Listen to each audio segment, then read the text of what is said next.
السلام علیکم دوستو، کیا آپ نے کبھی سوچا ہے کہ حکومت تو جتنے چاہے نوٹ چھاپ سکتی ہے، حکومت کے پاس نوٹ چھاپنے کی مشینیں ہیں، پھر بھی یہ صرف تھوڑے سے نوٹ ہی کیوں چھاپتے ہیں؟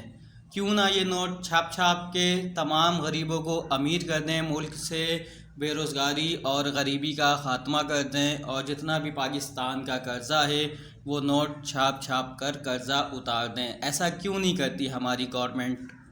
آج کی ویڈیو میں ہم یہی بات جانیں گے۔ زور زور سے بول کے لوگوں کو اسکیمیں بتا دے۔ اگر ابھی تک آپ نے میرا چینل سبسکرائب نہیں کیا تو ابھی چینل سبسکرائب کریں اور بیل آئیکن پر کلک کریں۔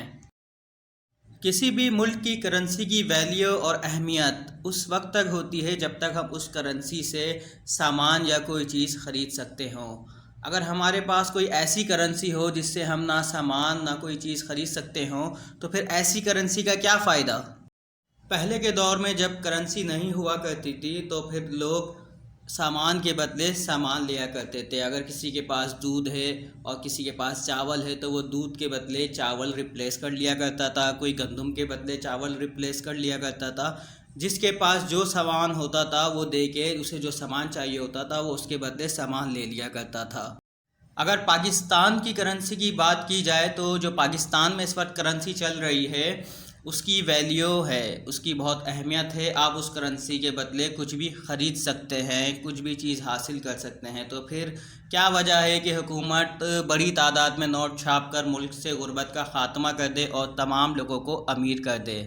ایسا کیوں نہیں کرتی حکومت؟ کیا حکومت کے ذہن میں یہ آئیڈیا نہیں آیا ہوگا کہ ہمارے پاس مشینیں ہیں، ہم بے تحاشا نوٹ چھاپ کر سب کو امیر بنا دیں، غربت ختم کر دیں؟ حکومت ایسا کیوں نہیں کرتی؟ یہی آئیڈیا آیا تھا زمبابوے کے صدر کے پاس، اور پھر زمبابوے میں کیا کچھ ہوا ابھی ہم آپ کو بتاتے ہیں۔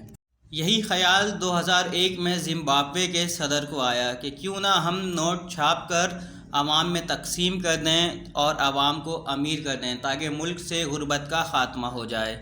زمبابوے کے صدر نے ایسا ہی کیا، انہوں نے بے تحاشا نوٹ چھاپ کر عوام میں تقسیم کر دیے اور تمام عوام کو ارب پتی بنا دیا۔ پھر اس کے بعد یہیں سے شروع ہوئی ان کی اصل تباہی۔ اگر کسی کو سگریٹ کا ایک پیکٹ بھی لینا ہوتا تھا تو اس کو ڈھیر سارے بنڈل لے جانے پڑتے تھے۔ آخر اس کی کیا وجہ تھی؟ ایسا کیوں ہوا؟ جب وہاں تمام عوام امیر ہو گئی، پیسہ آ گیا ان کے پاس، تو پھر خریداری بڑھی کیونکہ سب امیر ہو گئے تھے، سب خرید رہے تھے۔ جب خریداری بڑھی، مارکیٹ میں مال شارٹ ہوا۔ جب مال شارٹ ہوا تو آپ کو پتہ ہے جب کوئی چیز کی شارٹیج ہوتی ہے تو آٹومیٹکلی اس کی ڈیمانڈ بڑھتی ہے اور اس کے ریٹ میں اضافہ ہو جاتا ہے۔ یہ بڑی اچھی بات کہی آپ۔ عوام کو امیر کرنے کا نقصان یہ ہوا کہ عوام نے خریداری شروع کر دی، مارکیٹ میں سے سامان کی شارٹیج ہو گئی، عوام کے پاس پیسہ تو ہے لیکن مارکیٹ میں سامان نہیں ہے جو وہ خریدیں، جس کی وجہ سے ڈیمانڈ بڑھی تو آٹومیٹکلی وہاں پہ مہنگائی کا ایک ایسا طوفان آیا کہ اگر کسی کو ایک بریڈ بھی خریدنی ہوتی تھی تو اس کے لیے ان کو نوٹوں کے کئی بنڈل لے کے جانے پڑتے تھے۔ یہ حالت ہو گئی تھی زمبابوے کی۔ ہاں، یہ بات تو سچ ہے کہ زمبابوے میں تمام لوگ ارب پتی بن چکے تھے، لیکن وہاں مہنگائی کا ایسا طوفان آیا تھا کہ 10 لاکھ روپے میں صرف آپ ایک بریڈ ہی خرید سکتے تھے۔ جی ہاں، اتنی مہنگائی ہو گئی تھی کہ 10 لاکھ روپے میں صرف ایک بریڈ ہی آ پاتی تھی۔ کیوں ہلا ڈالا نا؟